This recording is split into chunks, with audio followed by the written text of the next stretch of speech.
Roll the camera. Okay.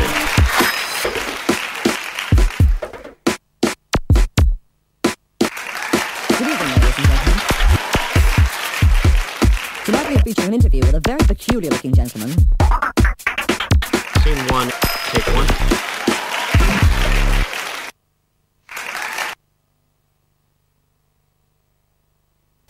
I'm Jamie. And I'm Caitlin. And today's exclusive story is the incredible story of a group of adventurers flying to Timbuktu in a flying car. The top 15 Kiwi sporting achievements are named. Do you agree? And finally, a weather update. But first up, how's this for a tasty story?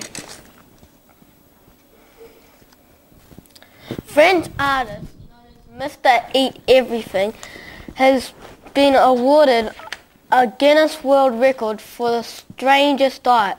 He eats 900 grams of meal every day. The delicious meals he has eaten in the past will make your mouth or perhaps eyes water. How does a bicycle including the tires sound?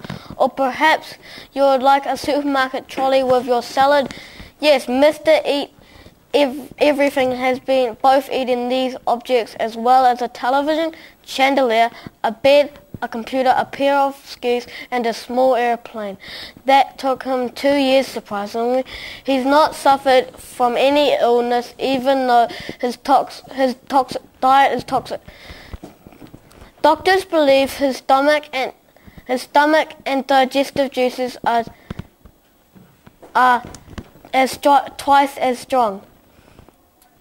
Amazingly, the things that do make him feel sick are bananas and hard-boiled eggs. We now cross over to our reporter Annabelle, who is with the metalhead. Now over to you, Annabelle. Thanks, Jamie. I'm Annabelle and I am here with Mr. Matute. Welcome and thanks for talking to us today. Firstly, let me ask, why do you eat these strange things? Well, they're healthy for me and I think they're nice. What was the first meal you ate and why did you do it? Well, the first meal I ate was a magnet that my little brother shoved down my throat and I actually liked it. What is your favourite meal? My favourite meal... signposts. After eating all that metal, how much do you weigh? Well, the metal makes me very heavy. So I weigh 2 tons. Well, thank you so much for coming and happy digesting, Annabelle, for 6LC News. Thanks, Annabelle. What an interesting guy. I wonder what happens to him when he goes through airport metal detectors. Our next story sounds like it comes from a science fiction movie. A group of Englishmen are at this very moment flying in a car from London to Timbuktu. Yes, you heard me right. The very first legal flying car has been invented. The designer, Mr. Jim Car Does Go, has been dreaming of this moment since he was a small boy. When Jim and his crew are sick of driving and fancy a bit of flying, they unpack a paragliding wing from the boot and attach it to the back of the car. Then they switch to flight mode, which powers the large fan. The fan pushes the car forward, lifts the wing, and wham, the car is flying. In case of emergencies, the car will glide back to Earth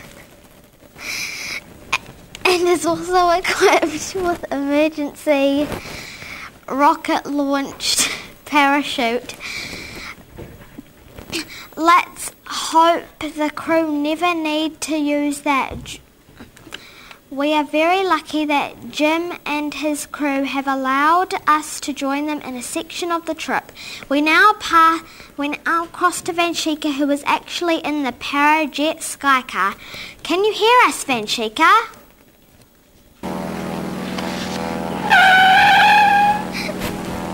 come to you high above Morocco in the amazing Parajet Sky Car. With me is Kendall. Wow, this is an amazing sky car you have. So how has the ride been so far? Fine, but a bit slow and bumpy. We're only travelling 300 kilometres an hour.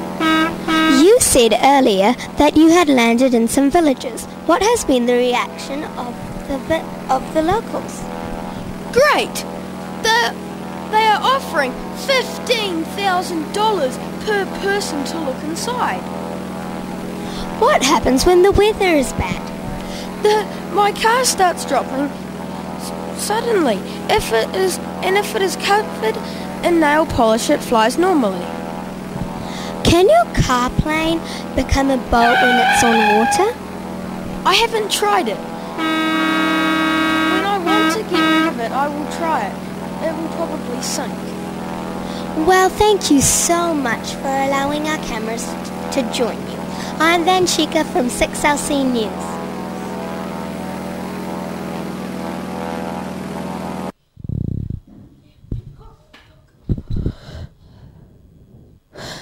And now,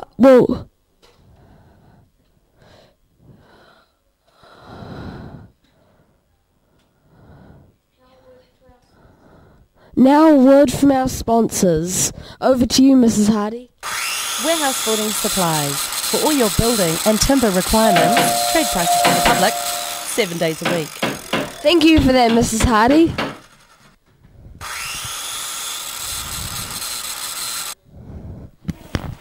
Thanks, Vanshika. Now for the sports segment of our show.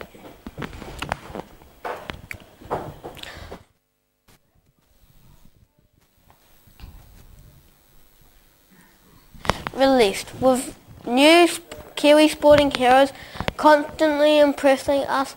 The update was long overdue. We here at 6LC News, however, think it is a tricky task. Choosing a top 10 list of our awesome country, New Zealand, really does have some sporting greats.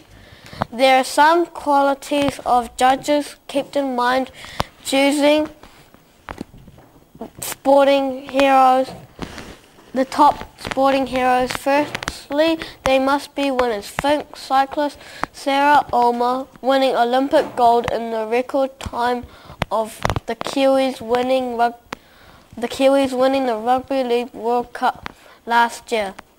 The sporting moments must also make us proud to be Kiwis. Remember Mahia Drysdale bravely winning Olympic bronze even though he was ill doesn't give you the warm fuzzies. In that end, doesn't it matter our discussions this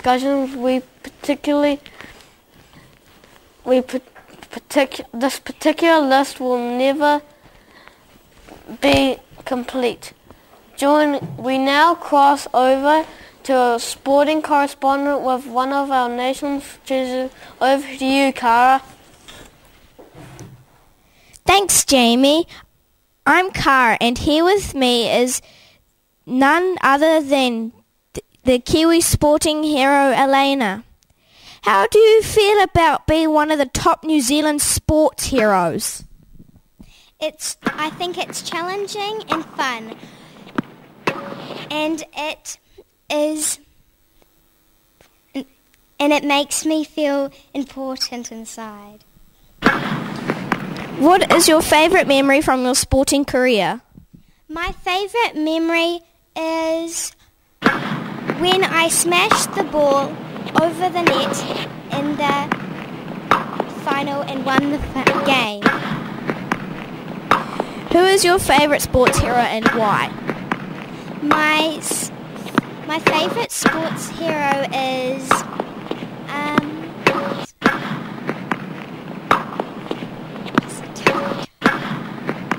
Valerie Adams, because she is talented at shot put and also a nice person.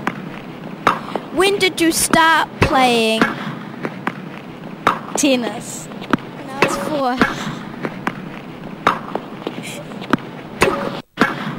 That's all from me now. Thanks for your time, Elena. You are on my top 10 list. Now for a look at the weather.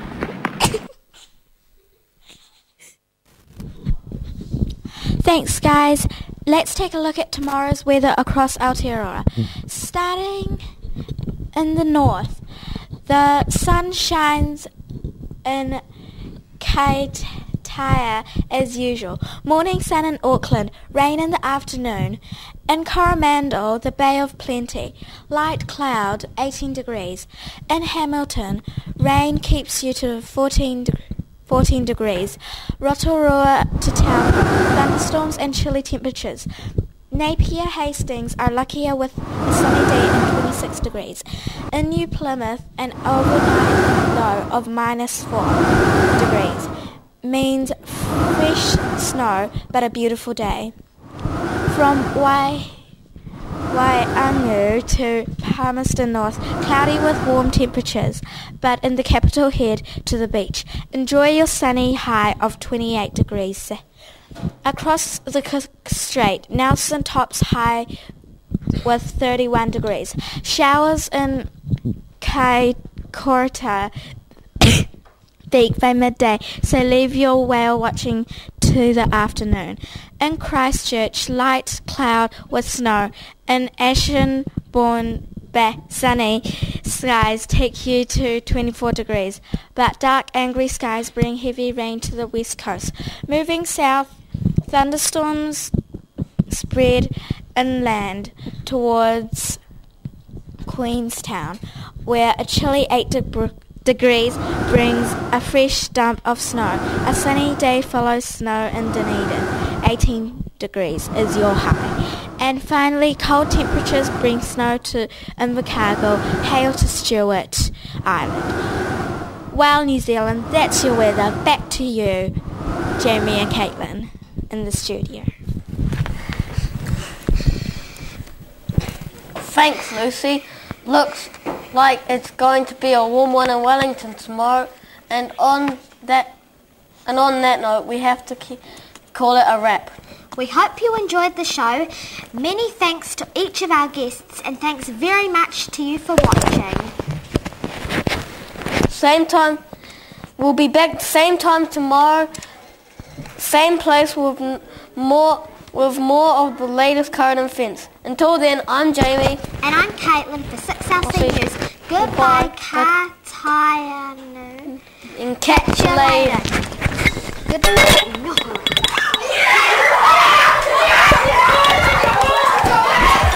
Roll the camera. Okay.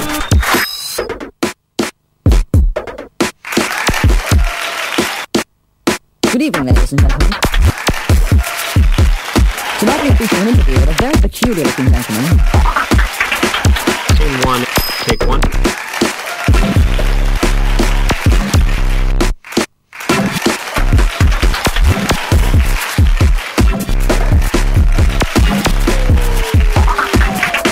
Scene one, take two.